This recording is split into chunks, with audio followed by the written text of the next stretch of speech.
आता एक बातमी सविस्तर बघूयात। मनसेच्या गुढीपाडवा मेळाव्याची तयारी सुरू झाली आहे आणि मेळाव्यानिमित्त लावलेल्या बॅनर्सवरती बाळासाहेब ठाकरेंचा फोटो लावण्यात आलाय। या पोस्टरवरती पहिल्यांदाच ठाकरेंच्या 4 पिढ्यांचे फोटो एकत्र पाहायला मिळतात।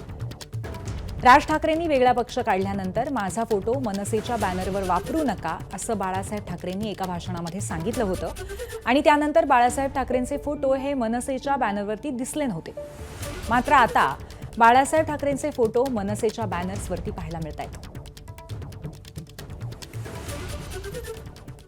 दरवर्षीप्रमाणे यावर्षी सुद्धा गुढीपाडव्याच्या दिवशी महाराष्ट्र नवनिर्माण सेनेचा गुढीपाडवा मेळावा आहे आणि यात शिवाजी पार्कवर मनसे अध्यक्ष राज ठाकरे हे आपले कार्यकर्त्यांना पदाधिकाऱ्यांना 30 मार्चला संबोधित करणार आहेत। याची तयारीला सुरुवात झालेली आहे आणि तयारीला सुरुवात झालेली असताना दादर परिसरात लागलेले शिवाजी पार्क भागात लागलेले हे जे पोस्टर्स आहेत ते चर्चेचा विषय बनतात। या पोस्टरवर जर आपण बघितलं तर राज ठाकरे, अमित ठाकरे यांचा फोटो आहेच, शिवाय प्रबोधनकार ठाकरे आणि बाळासाहेब ठाकरेंचा सुद्धा फोटो आपल्याला पाहायला मिळतोय।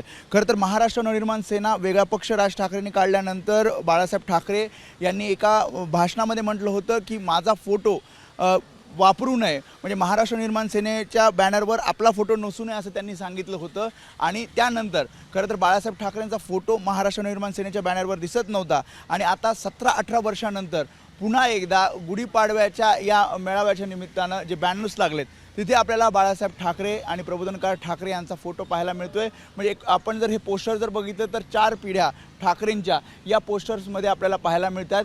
कडवट हिंदुत्वाची गुढी उभारायला चला शिवाजी पार्कवर असं म्हणत हे पोस्टर्स लावण्यात आलेले आहेत। आणि नेमकं राज ठाकरे या गुढीपाडवा मेळाव्याला काय बोलतात याकडे सगळ्यांचं लक्ष असणारच आहे।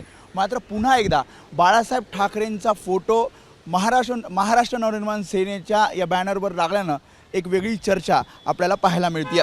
कॅमेरामन अरविंद वारगेसह मी वेदांतने, एबीपी माझा, मुंबई। एबीपी माझा, उघडा डोळे बघा नीट।